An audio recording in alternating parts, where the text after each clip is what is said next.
I can hear you. Yeah. Can you hear me? Yeah, perfectly. Great.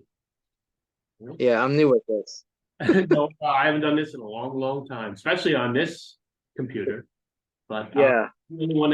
for some reason, when I use Zoom on other devices, it doesn't allow me to record. But this has a big record button. Okay. Yeah, I'm on my phone, so I know nothing about this type of stuff. Ladies and So, gentlemen, good morning. I'm sorry, I just interrupted my guest. We're going to do a little history today. I have my old nemesis, Ralph Ray. We met approximately 20 years ago. I'm sure you're better with dates than I am. We were brought together by a promoter, a really wacky promoter, perhaps the most unusual promoter I met in my 20 plus years in the business. How are you, first of all, Ralph? good. I'm a lot better today. I got food poisoning last night, I so I read had a that. rough, I was but I'm okay. I'm okay now, though. um I feel a lot better. I have suspects in mind. No, I wasn't eating around that person, so that's a good thing. I would be dead already. I see. Let's give the people a little bit of background here. First of all, I only have 40 minutes for this session, but then I realized we have so much history. This would make a great series. We could continue this for months. Yeah, yeah, our feud goes for a long, long time, years actually. But let's start before the feud. Where'd you get your initial wrestling training? I started right after high school. I went to the Wild Samoan Training Center with Alpha Pops. Right. So that's where I started out at. So yeah, I learned most of all my stuff from them, and then yeah, I mean, basically, then I ended up at like Johnny Glitters, the World Star, and that's basically where I ran into you. Um, which was, you know, as goofy as he was, though, I think that was probably I think the best thing he did was make the feud with you and me because it was such a great storyline and it took off. Like I didn't realize how big it was going to get. And like when I say big, I mean when when we did our first match or whatever in Fernwood, which had a lot of history. WWE Raw was there. That building had a lot of history as far as wrestling goes. We sold a lot of tickets like off of that main event, which was crazy. Um, I mean, that was a packed house. There was at least over 800 people in that, in the Fernwood Resort that night and it was basically for our main event. It got like newspaper attention in the town, and it was crazy. So Let's I back it wasn't up used though a to little bit. Let's back it up. How did you hook up with Glitter? Because at that time, I know him and Pops were bitter enemies. Yeah, they had a little bit of an out. They definitely had outs. I don't know the whole story or what the real story was because I heard like two different ones, and Yeah, sure. there's always different sides of it. Um, but I'm trying to remember how I ran into Glitter. I'm trying to remember, boy, You because had a it was. polka bar. I don't know if it was a local bar. No, I don't think I it said was. polka. Oh, polka. Yeah, That maybe. was I his don't know. thing. Yeah, no, I don't think it was that, but I ran into him somehow, and then he kind of hit me up and was like, I think it was because I wanted to continue my pro wrestling training and stuff.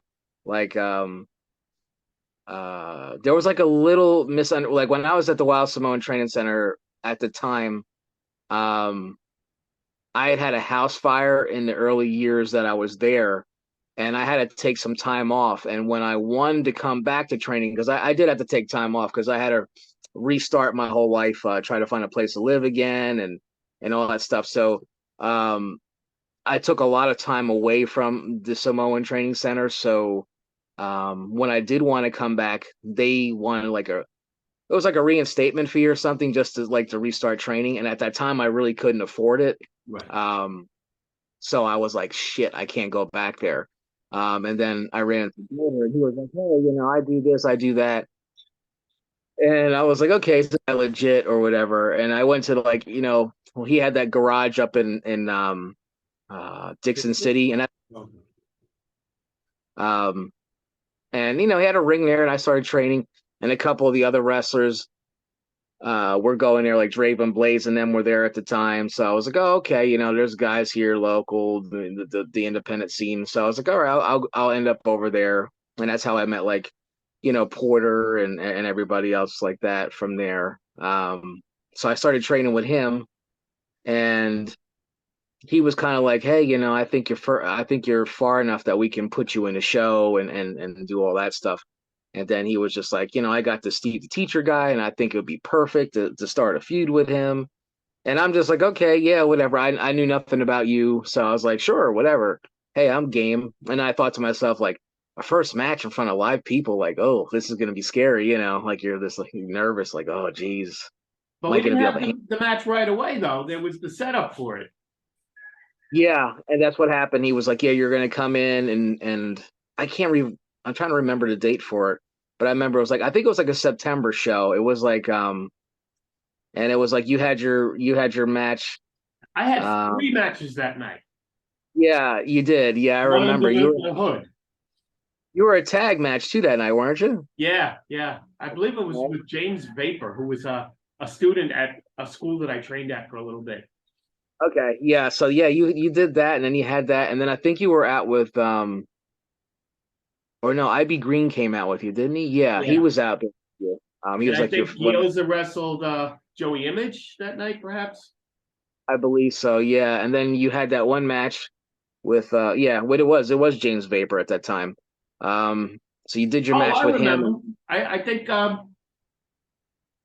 maybe I'm It was confusing like these. I did the tag team, and I said that I still had more energy. Bring somebody else out, and he came out. right. Yeah, that's it. It is that My memory's exactly good. what yeah. Boy, I say I'm losing it. But And yeah, then so I'm sorry. Go ahead. yeah, no, they had me placed like ringside, like front row, and I had no idea what you were gonna say, but you were like, yeah, you were pretty much giving it to the Pocono locals and calling them rednecks and the whole NASCAR shit. And it was actually Yeah. really funny. And yeah, it was cool because you started calling me out, and it was funny because there were some kids sitting next to me, and they were just like, yeah, like you're putting me out. And I'm standing up, and I'm like, oh yeah, I'm talking back to you a bunch of smack, and then these kids are like, oh man, yeah, go up there, jump in there. But it was really funny because when I leapt when I leaped over the guardrail to do it, I looked over at those kids and they were like in total shock, like, holy crap, is this really happening? And then when I ran in there, you hit me with the kick, which was cool because I slid right under there and you just bam hit me and boom, boom, boom, we started going at it. And yeah, it looked like I mean, it looked great on camera. It looked like a real, it looked like the brawl, like it was going down, and people were just like, "Holy crap!" Like I know the crowd was really into it, and people were going nuts. And then I don't know, I had no idea. Like all of a sudden, Glitter hands me a mic, and I'm like, "You didn't tell me you were handing me a live mic." Like I had no idea what I was supposed to say, and I'm like, "Oh my god!" But it worked because, like, I guess on the spot, I was actually better than trying to rehearse something. So I was just like, "Holy shit!" And then people got into it, and then I remember, Glitter saying afterwards, like, that went over good. And it was cool because that was the night we had like Dustin Rhodes there. Yeah. And Dustin was like, dude, he was backstage and, we can curse on this, right? Oh yeah. Okay. Yeah. So Dustin grabs me and he's like, dude, that was just straight up Shawn Michaels shit. That was great.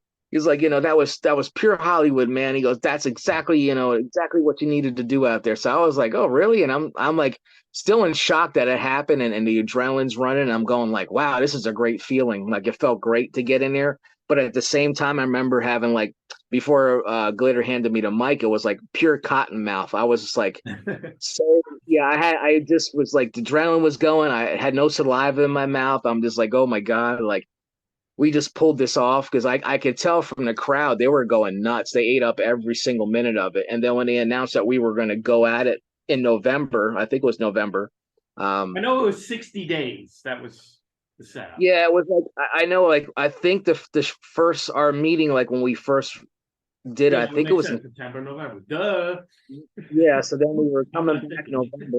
and they announced it, and everybody was going nuts. They're like, yeah, So I remember like when we uh when we first met, it was like for me, I was nervous. I was nervous as hell. I was like, oh God, man, this Steve the teacher guy's gonna kill me or whatever, like what's gonna happen here, or what are we gonna do?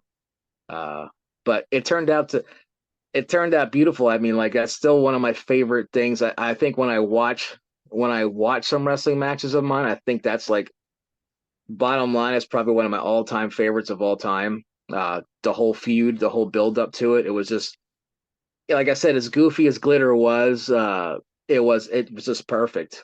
Let me If backtrack a little bit. First of all, this is the first time I've ever heard the Dustin comment. I never heard about that before, so that's interesting. Um, Yeah, it was cool. and Glitter recycled this angle with me in Ohio a couple years later, and I wanted to see if you had the same experience. Security would not let that fan in. Did you have any resistance from security, or did they know what was going to happen? I no, I don't think so. I don't. It was weird. I don't think anybody was really told except for like um I know like Porter was security that night. So I think he might have been the only one that knew it. But I remember like some of the other guys, even I think the one guy that ran down to the ring as security, he like hit his knee on the tip of the ring trying to get in the ring, and he blew his knee out. Like he almost couldn't stand up. You can actually see it on the video. It's pretty funny. Like they were just like, you know, hyped. Like, what the hell's going on? Is this real? And I think those guys were trying to figure it out. But then when Glitter came out, they were like, okay, this might be part of the thing here. Because in Um, Ohio, I stayed in character, but I'm screaming at the security. I'm not afraid of him. Let him in. Let him in. And I whispered to the ref, tell him it's part of the show. And yeah, they didn't. Yeah, it it's ended funny. up, Like yeah, but I think sometimes like you definitely should let someone know because like it's hard because you don't really know if it's somebody really trying to get in there and mess somebody up for real because you know yeah. how it is. Like some people take it like, especially most of the time you're always a heel. So I mean, like people were really pissed off at you half the time when you said stuff. It really offended people, or the people that really took it to heart. Like this is real. Like this guy really means what he says. He just called me a redneck or whatever you would do, whatever area, because you did different ones in different areas. But yeah, Yeah. when you're like insulting people about sleeping with their cousins and stuff like that, yeah, that people get upset. Yeah. you know. So then you had 60 days to train, quote unquote. I'm holding my coffee so I don't there we Yeah. go, air quotes. And Well, it's night. I got my beer, so I'm good. yep, yeah, and we're 12 hours apart for those of you watching. Uh, I'm in the Philippines. It's Sunday morning. He is in the Poconos. It is Saturday evening. Saturday. Yeah, yeah. Yeah. It's just crazy. It's Oh, crazy, and it's cool that we get to talk, and at least we could see each other this way. yeah, yeah. Technology. Who would have thought this back in the day? And hopefully, I'll have to just come overseas and redo the feud down there. Yeah, and now that I know that you could fly, Yeah, I got over that fear. Imagine that. That was rough. so I love that training video that Glitter put out of you in his gym and the over exaggerated amount of reps that you were doing. He's like, okay, now 301, 302, and you hate the Yeah, teacher, you hate the teacher. yeah, that was good. Like I said, there was things that Glitter was good at. Like those things were kind of really funny, and it was like, he put some kind of music to it, and it was kind of like a Rocky vignette. It's kind of like that whole Rocky training thing. Like, yeah, we're gonna, you're gonna do this. He's sitting there drinking his milkshake or whatever while I'm doing all the exercising and everything. Yeah, keep going. And I think he said at one time, and because with his accent, with his stuff, he'd be like, "That's what it's all about. That's what it's all about." What's that accent from? Where was this guy born? Well, No, I have no idea. Like it was just funny. hey, Like, you know. yeah, exactly. So it was kind of it was funny, and I Yeah. remember like and it's funny because I haven't seen the footage in a while, but it's always good to go back and look at that stuff because it was so much fun. And like I said, it was a great angle. Like we really I think you and me really couldn't have done it any better, especially when we were starting the feud from the ringside. We really didn't have any prep for it. It was just like spot on. Like we were just gonna do it on the fly. And then I know And I it, took at least one trip, maybe two trips up to practice with you a couple times. yeah, we did do that up in I think it was Dixon City in that little garage. Is that the same Yeah, as Pittston? Because I thought that's where it was. Pittston. Yeah, Pittston. You're right. Yeah, it is Pittston, not Dixon City. Excuse me. 6 concussions, still got it. Yeah, yep, Pittston. That's right. Good old Pittston. Yeah, a little garage. Remember? It was like Oh. we would almost hit our heads on the ceiling if we tried to go off the top or anything. Yeah, my chauffeur Cannonball drove me up. Right. Yeah, Cannonball. Yep, another. He always insisted on driving, never took gas money, but was the slowest driver in the world. Oh my God. Yeah, he's a good guy. Oh yeah, very good guy. Lost touch with him, to be honest with you, but I lost Yeah, touch with most I haven't everybody. yeah, I haven't talked to him in years. Like I even on Facebook, I'd always try to look and I don't see Virgil that much on there anymore, so I don't know Yeah, what he's yeah, up. that's why, because he just disappears for a long time. Yeah. So then the Like I night saw of the match came, sure. um, and that was the first time I had ever shot. Wow, English teacher. The first time I ever recorded a live video right before the match. That was kind of an interesting take. Yeah, it was almost like, Glitter was trying to do that like live raw type of deal. Like we're gonna put the Titan, like he called it the Titantron too. He was like, we're gonna put it on the Titantron and we're just gonna cut interviews from backstage and whatever. And I'm just like, really? And I'm thinking to myself, please don't hand me a mic again. Like Yeah, let me know what's going on before you just throw it in my face and we're just on a live feed in front of everybody out in the front. But I remember you jumped up there and your promo was great, and then it was like, you went out there and people were just hating on you bad. They were really fired up, which was cool because even before we had our match in November, like the local papers were covering the story and they were just like, local fan turns pro. He only had 60 days of training, this and that. And I think when it was in the papers everywhere, I think that's why it blew up so big. It was like the local guy, and everybody's like, we're gonna go support the local guy, and even we got newer people that weren't even at the September show that came in for November, and right. they were just they were new to it. But what was good was that he what do you call it? Glitter had that Titantron. He was playing like the videos from that show, so people did get updated on what happened between Right. us. Yeah. And then they had the new footage with you and Cage backstage, and you guys kind of cutting a deal that whatever happens, you're gonna punish me and take me out. I don't So remember. that was Wow. yeah, you did that cool Cage thing where you're at the lockers and Cage walks in and goes, hey, I want Glitter, you want Ralph Ray, blah blah blah. We could do something. You're like, you know what? That sounds like a good idea. And then left it at that. And I'm glad you that kind told me that because I've always been wondering about the ending of the match, what that was about, but now it ties together. I never yeah, put that's two what and two together.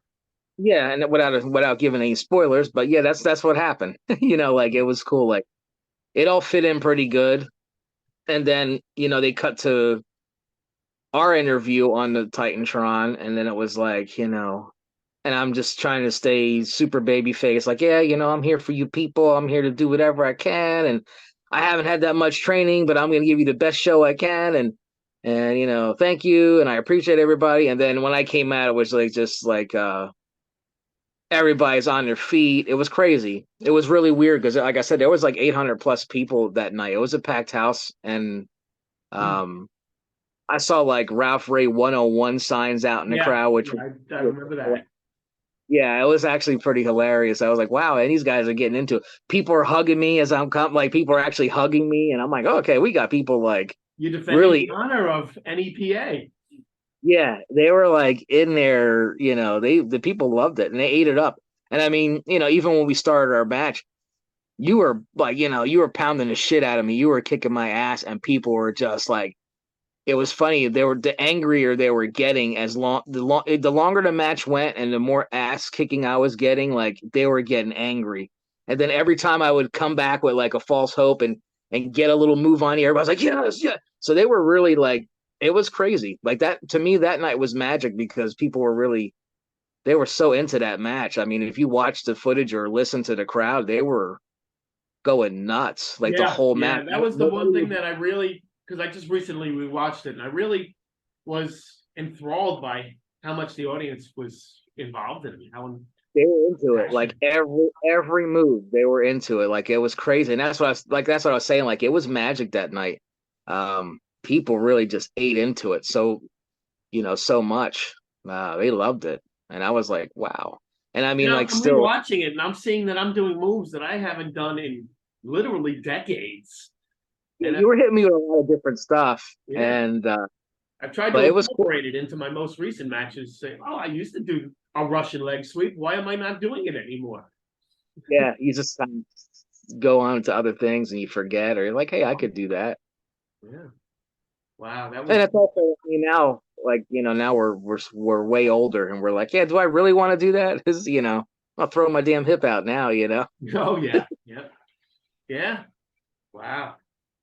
But yeah, our match was, I mean, I don't think you could have, honestly, I don't think we could have had a better match. That match went over, I mean, it was near close to perfect. And just like even with fan reaction, you really couldn't get any better than that. People were really into that match.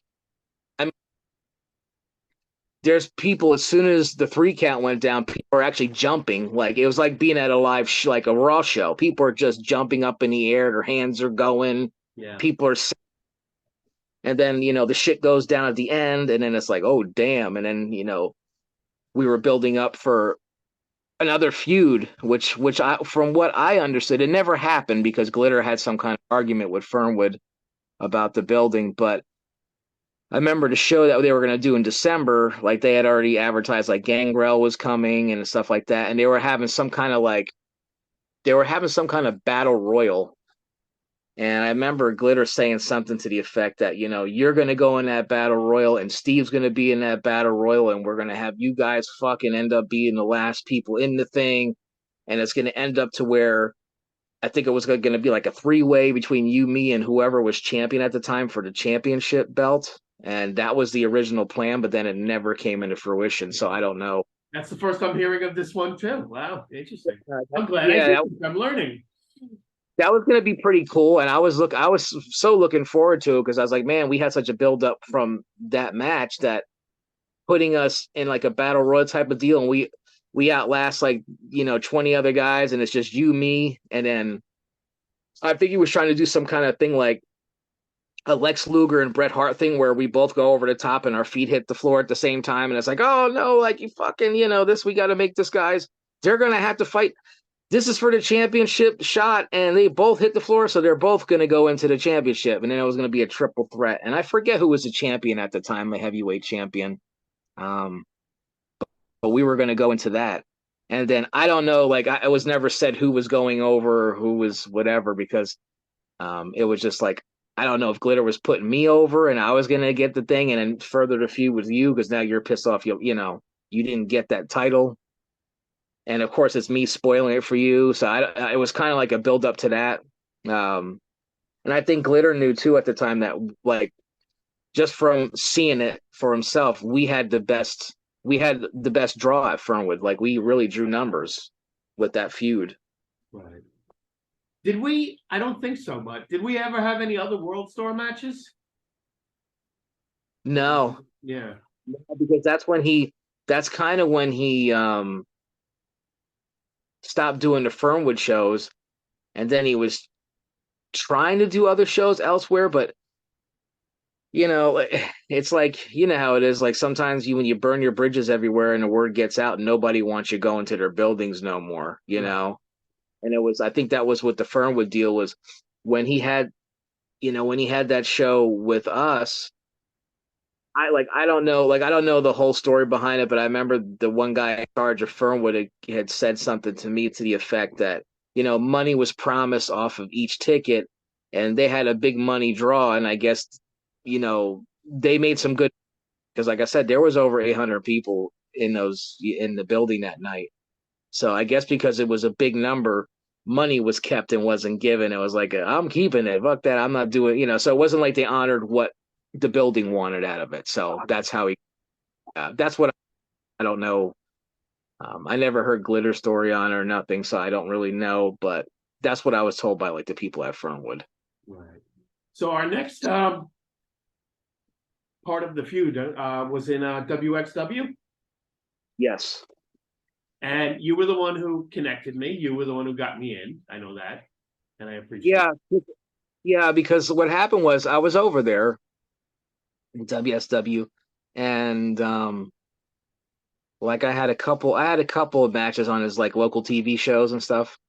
And um like I had a really good match with like Gus, the dynamic sensation. He did a really cool match with me. And he was just, Gus is good. Gus is like very acrobatic and makes everything look so fancy. So I had a couple matches with him, a couple tag matches. And then I said to Pops, I'm like, hey, I think there was well, yeah, there was a couple of shows he had coming up, and I was like, hey, I have a buddy that I told him about the Fernwood feud, and I said it went over big, and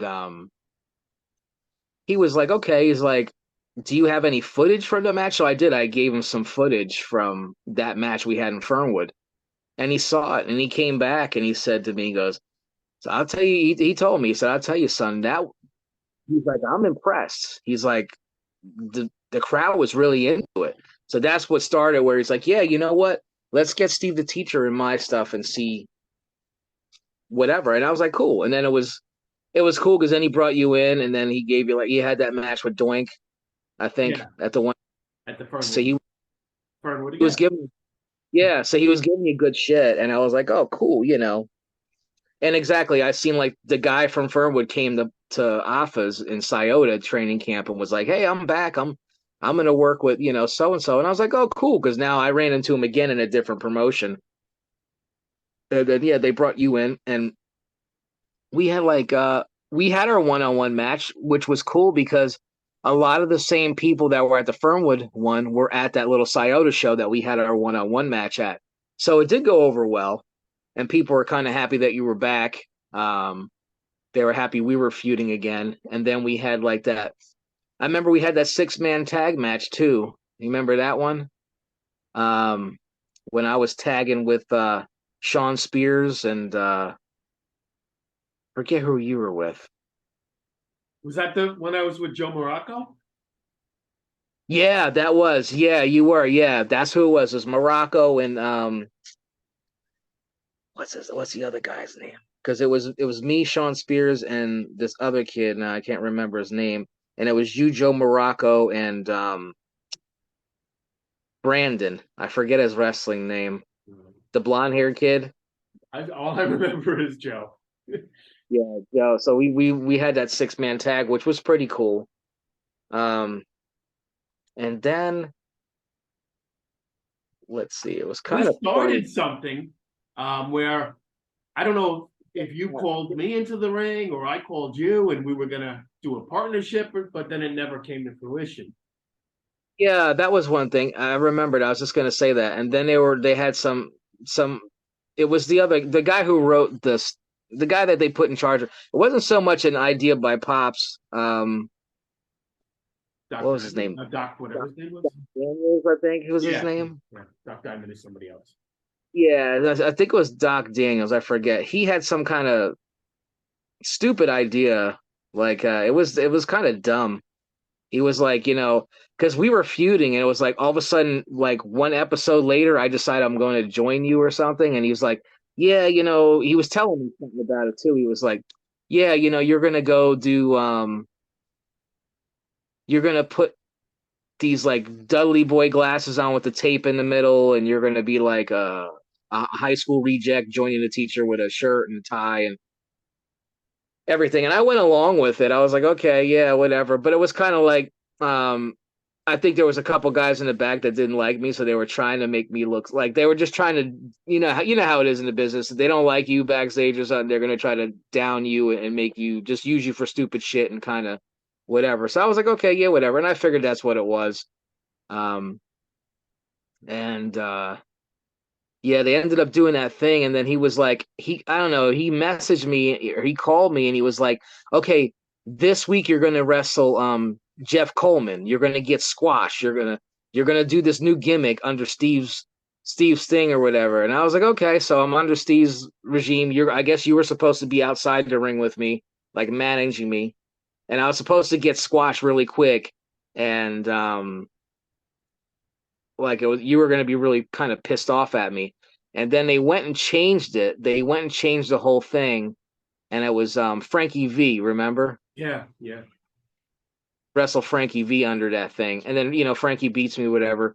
And I had no problem with that because like Frankie V, he knows his wrestling shit. Like he does know how to wrestle really good. He wasn't a bad wrestler, so. But when I got backstage, I remember people going, "Oh, you're the only one that ever lost to Frankie V," and people were, I don't know, some of the guys backstage were jackasses because they were just like making fun of him because of his sexual orientation or whatever. Yeah. And know I don't know. To me, I found it disrespectful, but they were trying to disrespect both of us. They didn't like both of us. They were talking shit backstage about us and stuff. So whatever. Um, I took the loss, so no big deal, whatever. And then it was like, oh, now you're gonna go do this Fernwood show, and now you're gonna have Jeff Coleman. And I remember it was the night you were there too. And I like in the middle of the day, Daniel's just like, oh, forget about it. We're not going to use you now and all that shit. And I was like, what? He's like, yeah, you don't even have to come to the building, blah, blah, blah. All right, whatever. So then I remember you forgot your boots or whatever. Yeah. Brought my boots and I said, hey, if these boots fit you, wear them. You know what I mean? So you wore my boots and you had your match with, I think that night was with Doink. I think you had your Doink match that night. Right. Came to the arena just to give you your boots. And the funny shit was, and Doc comes over to me. He's like, hey, what are you doing here tonight? I told you you're not, And I said, I'm just dropping my boots off for my boy, whatever. And he's like, well, we got to have a talk. And that's when he said to me, you're fired or something. He tried to do like a Vince McMahon on me. And I'm like, I just looked at him and laughed. I was like, I'm fired? He's like, yeah, you're fired. You're just not good enough or whatever the fuck he said to me. And I just looked at him and laughed. I said, how can you fire someone you don't fucking pay? Like, like I was just like, this ain't I a never fucking. got about WXW is the non-payment. And they always told me, even Pops told me, well, I'm putting you on TV. I'm like, well, I can't see it. So to me, it's nothing.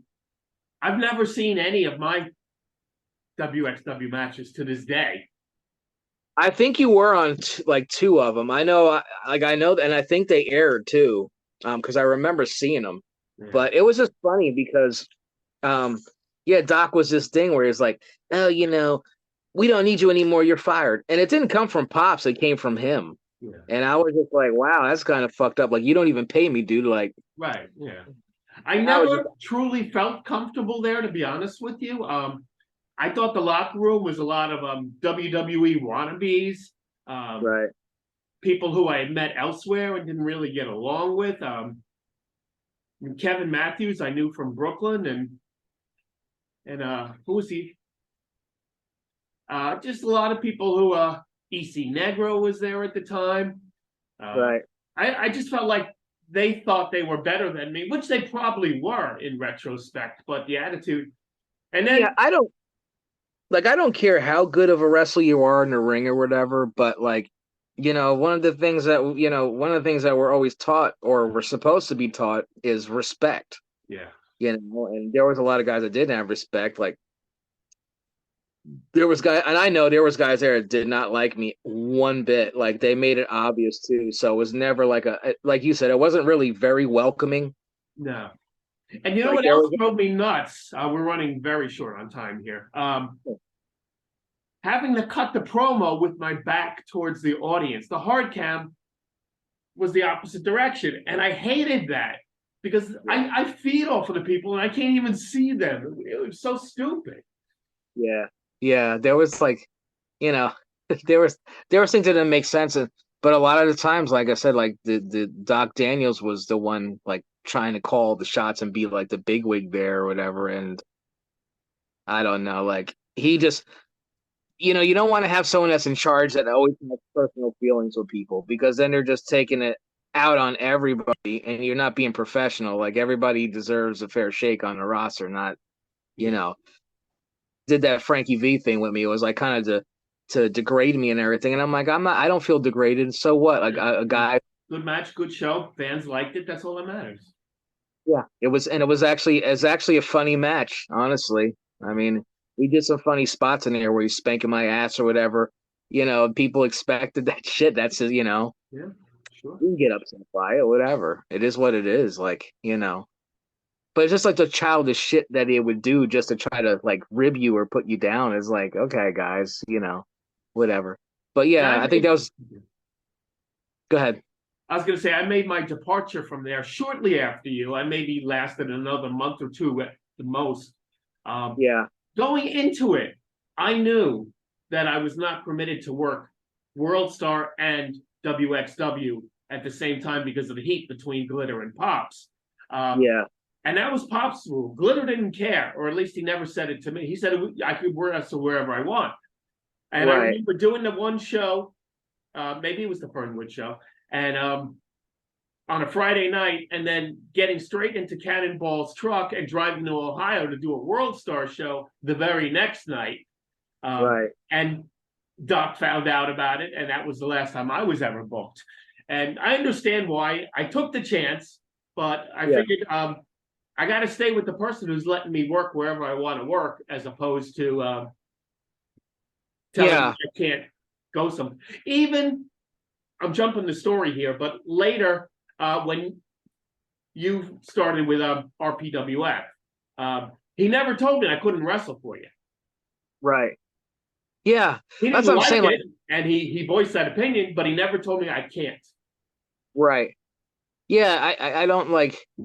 I never understood that either. Like with like the independent wrestling, where promoters would get pissed off if you go work somewhere. I mean, obviously, the more that wrestler gets to wrestle, the better they get. So you might as well let them wrestle everywhere, and they're going to come to your show and they're going to be better. You know what I mean? They're getting more work and, whatever.